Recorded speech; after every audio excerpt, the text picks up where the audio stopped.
రాష్ట్రంలో శాశ్వత స్వభావం కలిగి విధులు నిర్వహిస్తున్నటువంటి కార్మికుల్ని పర్మనెంట్ చేయాలని హైకోర్టు సంచలనాత్మకమైనటువంటి తీర్పునిచ్చింది. ఏళ్ల తరబడి తక్కువ వేతనాలతో శ్రమ దోపిడీ చేస్తూ పర్మనెంట్ చేయండి అని అడిగినప్పుడు కుంటి సాకులు చెబుతున్నటువంటి పాలకులకి ఒక రకంగా కనువిప్పు కలిగించే పాత్రలో హైకోర్టు తీర్పు వ్యాఖ్యలున్నాయి.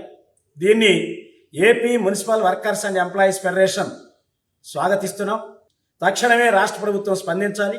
ఏ డిపార్ట్మెంటుల్లో శాశ్వత స్వభావం కలిగినటువంటి పనులు నిర్వహిస్తున్న కార్మికులు ఉన్నారో వారందరినీ తక్షణమే పర్మనెంట్ చేయాలి. వాస్తవానికి మున్సిపాలిటీ పని అంటే అది పారిశుద్ధ్యం పని అయినా, మంచినీళ్ళైనా, కరెంట్ అయినా, చెత్తదోలే పని అయినా, అండర్ గ్రౌండ్ డ్రైనేజీ పని అయినా, ఇవన్నీ కూడా ప్రజల ఆరోగ్యం, పర్యావరణం, పట్టణాభివృద్ధి, మొత్తం పట్టణాలకు సంబంధించినటువంటి కీలకమైనటువంటి ఈ శాశ్వత స్వభావం కలిగిన పనిలో 3-4 దశాబ్దాలుగా కాంట్రాక్టు, అవుట్సోర్సింగు, డైలీ వేజు, ఎంబుక్, కోవిడ్, బదిలీ కార్మికులు, ఎన్ఎంఆర్, అడిషనల్ వర్కరు, రకరకాల పేర్లు పెట్టి పాలకులు, ప్రభుత్వాలు శ్రమ దోపిడీ చేస్తూ ఉన్నారు. 2016లో సుప్రీంకోర్టు సమాన పని సమాన జీతం ఇవ్వమని చెప్పింది. భారత రాజ్యాంగం చెబుతుంది సమాన పనికి సమాన జీతం ఇవ్వాలని. ఇటువంటి అన్నీ కూడా పక్కన పెట్టేసి తుంగలో దొక్కి పాలకులు ఈరోజు అతి తక్కువ వేతనాలు ఇచ్చి పని చేయించుకుంటా ఉన్నారు.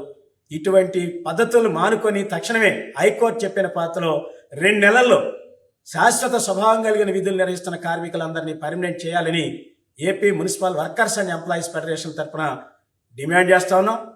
ఈ డిమాండ్ సాధన కోసం రాష్ట్ర వ్యాప్తంగా కార్మికులందరి నుండి సంతకాల సేకరణ, కార్మికులందరినీ కదిలించి పెద్ద ఎత్తున ఉద్యమాలు నిర్వహించడానికి ముఖ్యమంత్రి గారికి, మంత్రి గారిని కలిసి, లేబర్ అధికారులు కలిసి మా విన్నపాలు విన్నవిస్తాం.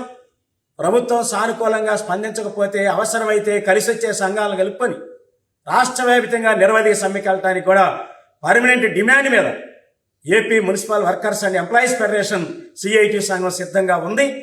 పర్మనెంట్ కోసం రాబోయే కాలంలో నిర్వహించేటువంటి కార్యక్రమాలన్నింటిలో అరమరికలు లేకుండా, సంఘాలతో, జెండాలతో, ప్రాంతాలతో నిమిత్తం లేకుండా, సెక్షన్లతో నిమిత్తం లేకుండా శాశ్వత స్వభావం కలిగినటువంటి కార్మికులందరూ ఏకమవ్వాలి, ఒకే తాటి మీదకి రావాలి. అప్పుడు మాత్రమే ఈ ప్రభుత్వాన్ని దారికి తెచ్చుకోగలుగుతాం. ఆ రకమైనటువంటి కార్యక్రమాలకి కార్మికులందరూ సిద్ధం కావాలని తక్షణమే రాష్ట్ర వ్యాప్తంగా జరుగుతున్న ఉద్యమంలో కార్మికులందరూ చేయూతనిచ్చి తోడ్పడి ఏ పిలిపిస్తే ఆ పిలుపులో శక్తి వంచన లేకుండా పాల్గొనాలని పేరున AP municipal workers and employees federation CIT రాష్ట్ర కమిటీ తరఫున విజ్ఞప్తి చేస్తా ఉన్నాం.